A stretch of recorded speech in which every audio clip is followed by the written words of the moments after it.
Hi everyone, wishing you all a Chag Shavuot Sameach. We read on the holiday of Shavuot the book of Ruth. And Ruth is an amazing story and there are many beautiful lessons to learn. But I think there's one lesson in particular that stands out.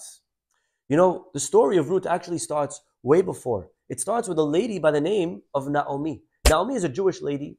She has a Jewish husband, very wealthy. She has two beautiful Jewish boys.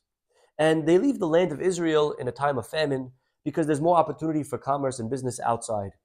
And when they leave, they go to the land of Moab, and their two sons find two non-Jewish Moavi women. One of them is the name of Ruth.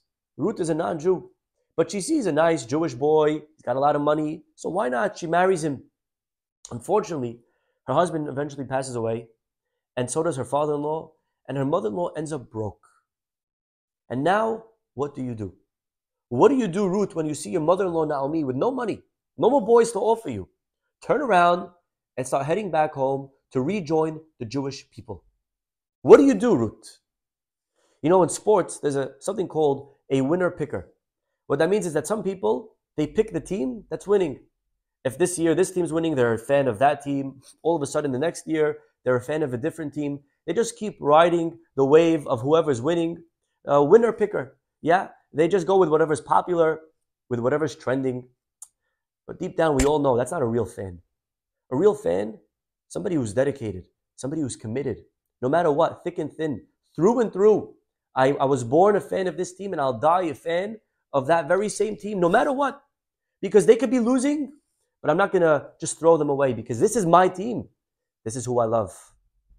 Ruth teaches us this lesson. Ruth reminds us that when we've chosen something in life, when we realize that something is real, something is true, that there's truth over here, when I love something, then even if later on that thing is gone, even if maybe it's unpopular, maybe my husband passed away, maybe there's no more money, but I found truth in Judaism.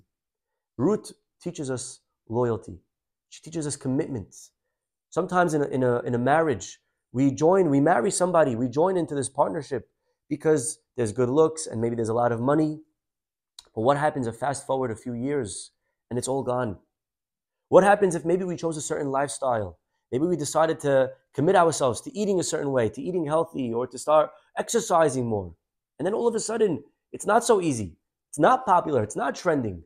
What happens if we chose a religion? What happens if we chose God? What happens if we started to keep a certain mitzvah? And we were high. We were riding the wave. It was cool. It was popular. It's trending. Everyone's learning. Everyone's keeping Shabbat. Everyone's keeping kosher. Everyone's dressing like this. It's modest. It's in to be modest. And we chose it and we loved it and we saw truth. We realized its value. And all of a sudden it's gone. No longer are we promised those things. No longer do we see. No longer is it trending. How about sometimes in Judaism when we're not seeing bracha? I'm following God, but it doesn't seem like God's following me. It doesn't look like God's sending the blessings through the pipes. It's in those moments that the story of Ruth, Megillat Ruth, reminds us on this holiday of Shavuot, the lesson of commitment. That if I chose something and I saw that it had value, to be able to stay committed, to stay connected, to stay dedicated, to stay loyal. In other words, to realize, my friends, that in life, if I loved you then, I will be able to love you always. I think that's a beautiful message for the holiday of Shavuot. Wishing everyone a Chag Sameach.